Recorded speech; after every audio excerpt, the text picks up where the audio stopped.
Maniac Magee by Jerry Spinelli. Chapter 29. For most of November, Winter toyed with Two Mills, whispered in its ear, tickled it under the chin. On Thanksgiving Thursday, Winter kicked it in the stomach. But that didn't stop the old man and the boy from joining the 10,000 who thronged to the stadium on the boulevard to see the traditional high school football game. The Arctic air laid panes of ice over the crayfish edge pools of Stony Creek. The effect was the opposite on human noses. Maniacs and Graysons ran like faucets, and not a handkerchief in sight. They deputized their sleeves, and grabbed handfuls of napkins from the refreshment stand. Two Mills won the game, thanks to a last-minute 73 TD pass from quarterback Dennehy to James Hands Down.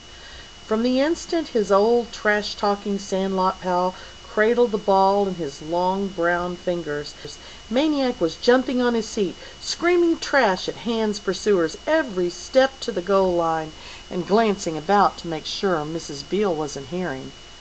By the time they got back to the baseball room, they were nearly frozen.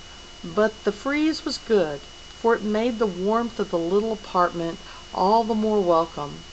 Within 15 minutes the space heater had the place positively tropical, while in the toaster oven their 5-pound Thanksgiving chicken was already beginning to brown. A pair of hot plates and a squad of pots were pressed into action, and by mid-afternoon the two were sitting down to a feast of roast chicken, gravy, cranberry sauce, apple sauce, SpaghettiOs, raisins, pumpkin pie, and butterscotch crimpets. Maniac thought of Thanksgivings past, of sitting around a joyless table, his aunt and uncle as silent and lifeless as the mammoth bird they gnawed on.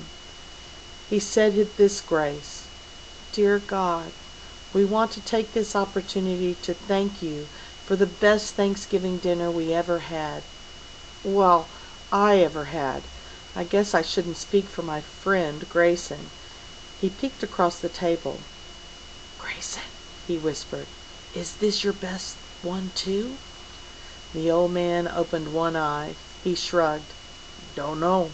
Ain't tasted it yet." Maniac glared, rolled his eyes upward, hissed, "Grayson!" The old man flinched. Yeah."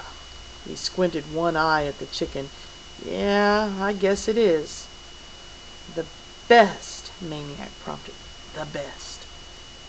Maniac went on, "And we want to thank you for this warm house, and for our own little family here, and for Grayson learning to read. He's already read 13 books, and I'm sure you already know. And one more thing, if you could find some way to let the Beale family know I'm wishing them a happy Thanksgiving, I'd really appreciate it. They're the ones on 728 Sycamore Street, in case there's any other Beales around. Amen." "Amen," said Grayson.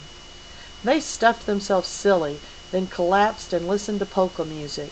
Grayson had brought over a record player a week before, along with his entire music collection, 31 polka records. Grayson loved polkas. Of course, one cannot listen to polka music for long before getting up and dancing, which is what the two Thanksgivingers did as soon as their bloated stomachs allowed. They danced and they laughed, record after record. Whether it was the polka that they danced is another question. It was nearly dark, both of them having re-collapsed, when Maniac said, "Is there any paint around?" "Guess so," said Grayson. "What for?"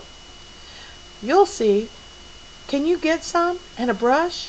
The old man dragged himself up. "What color?" "How about black?" 5 minutes later the old man was back. "Got brown. That do?" "Fine," said Maniac. He opened the can, stirred the paint, put a jacket on, grabbed the brush, and went outside. Grayson followed. He watched the kid paint on the outside of the door in careful strokes. 101. Maniac stepped back, admiring his work. 101, he proclaimed. 101 Bandshell Boulevard.